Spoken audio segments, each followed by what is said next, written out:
Good morning, it's Nancy today. I always say that. Good morning, it's Nancy today. Or hello, it's Nancy today. Gee, I have to think about that. Hey, you can see my nicely woven chair, right? Yeah, it's free to redo these lawn chairs. I keep getting them from the dump. Get them out of the metal pile, the metal recycle pile. And then I use those straps that you get from the lumber store where they bring in big bundles of lumber and they tie them together with those things. Yeah, so that's what I do. I get them from there when they cut them to use the lumber and then they throw them away and they put them in the garbage buckets. So I'm a dumpster diver, I guess. My bangs are getting too long. So nice to look in the mirror every morning for my daily update. Get to see what it's like, to be me. Well, it's a new day. Yes, indeed, it's Remembrance Day. I've been listening to the news on CBC, which is Canadian Broadcasting Corporation, which is the Canadian news station. And so they've been talking about the big celebration, or is it a celebration? I don't know what they would call it. But the big gathering is supposed to be thousands and thousands of people in Ottawa to remember Remembrance Day. And, we just had that shooting of a soldier because he was a soldier who was standing guard in front of the War Memorial. It wasn't really, standing guard, it was more of a symbolic thing than a protecting something. Anyway, I think. Anyway, so he was shot dead. And then when he was returned to Trenton, where he lived, not Trenton, Hamilton, as he was taken, every bridge across the roads, the highways where he was going, where he would travel, was filled with people wearing red and waving Canadian flags. It was just very big experience, I guess. Whenever a fallen soldier returns to Canada, they come into the highway. I think they fly into, I don't know which airport they come into. If they come into Trenton, is the base down there, and then they go from Trenton, or maybe they fly into Toronto. Anyway, I think they go from Trenton, and then along the highway. It's called the Highway of Heroes. I didn't really understand why they called that section of highway the Highway of Heroes, because, there's lots of highway. Why would they call that? But then I realized that it was the highway between where they flew in and the Air Force Base, or something like that.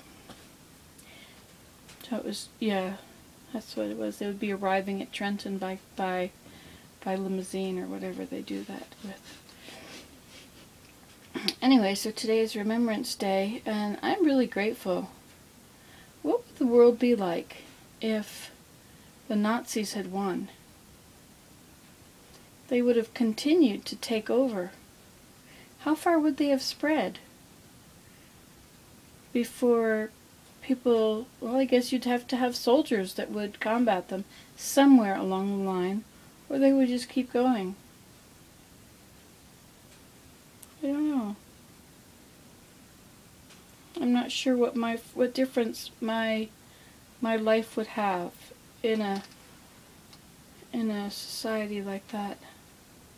My freedom. What freedoms do I have? I can drive. I can travel. So maybe I wouldn't be able to travel. I would still be able to go around my property, I guess. Perhaps my property would have been taken over. That's it. But they would have had to, not everybody would live in concentration camps for their whole lives. How would that work? We would all have to be immersed in a society of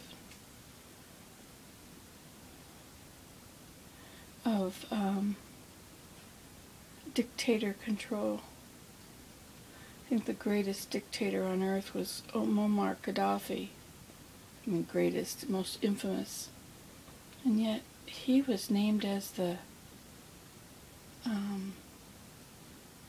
his turn came up, I guess, in the United Nations to be in charge of human rights. the most awful person on the planet, randomly killing millions. Was that Libya? Anyway,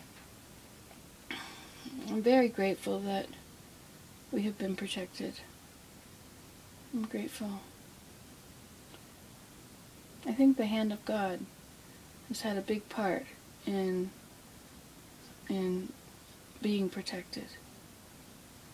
I think that the men who have fought for us have been good men, been good boys. You know, they're not. You think of veterans as being old people, you know, gray hair and walking with a cane, and you know, talking about something that they remember from years and years and years ago. But really, well, the reason I didn't. Well, I won't say that.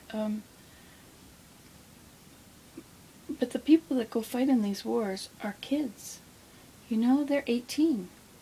The kids that were drafted in Vietnam, they were 18. When you had your 18th birthday, you had to automatically go and, I don't know, let your existence be known. And sign for the draft, I guess. Is that still going on in the United States? I don't know. But it was not old people, it was kids. The Second World War, it was kids. All these wars have been kids. Kids who didn't make the wars. Kids who would say, hey man, don't do this. Lousy decisions by people in authority make wars. And greed, I guess. Greed and power hungry. People who have a vision, a dark vision, a vision of how they want everything to be, and they go after it. Hitler wanted a blonde-haired, blue-eyed population. Anyway, he wasn't a kid. He would get the little children and he would bring them into, it was like a school he had. I don't remember exactly the details, but he would sort of indoctrinate the kids to want to fight for Germany. And then as they grew, it was very, very common for them. So, and yet, not all the Germans, it wasn't good for all the Germans. A lot of the Germans were, they had very harsh living conditions. And they were, I don't remember much, except I have a friend whose mother is German, and they escaped from Germany. So it wasn't all the Germans that were, that had it, they didn't all have it made because they were on the aggressive side. They too were being, I guess, if you weren't blonde hair and blue-eyed, I don't know, somebody tell me. I don't know all those details. Anyway,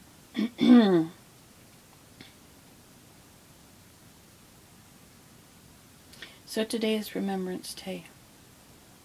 I'm very grateful for the freedom I have. I'm grateful that I can have this property and that Willem could earn it and we could buy it and own it.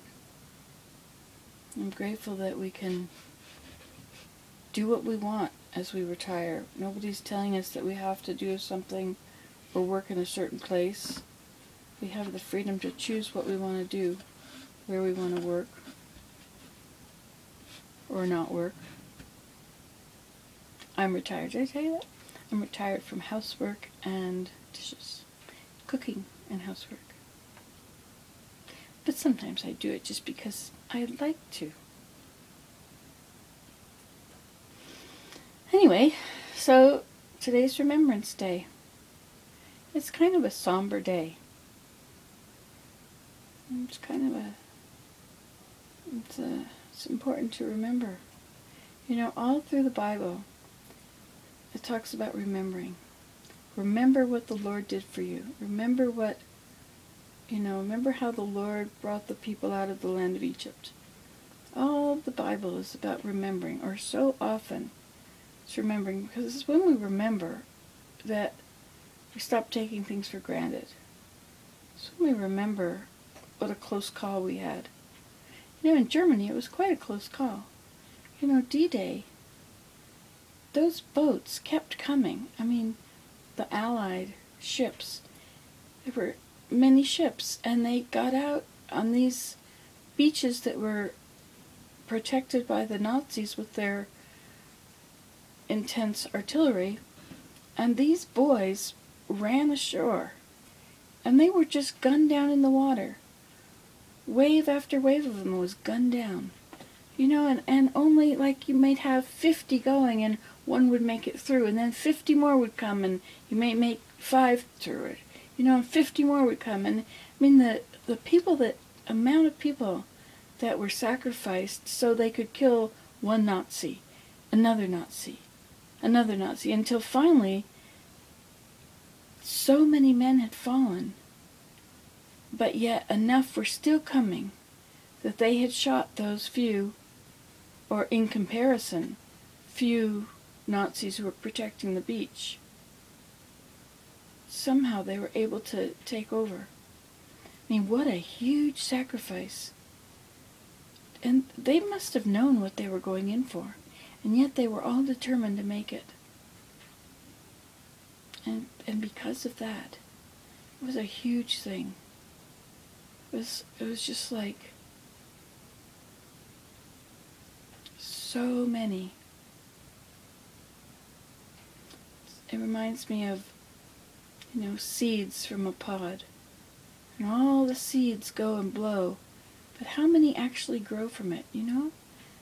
Or all the monarch butterfly eggs that are laid.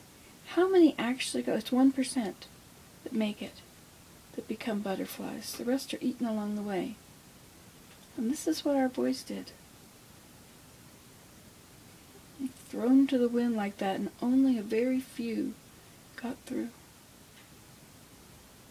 I know in Holland they're so grateful. So grateful. Anyway, so those are my thoughts this Remembrance Day.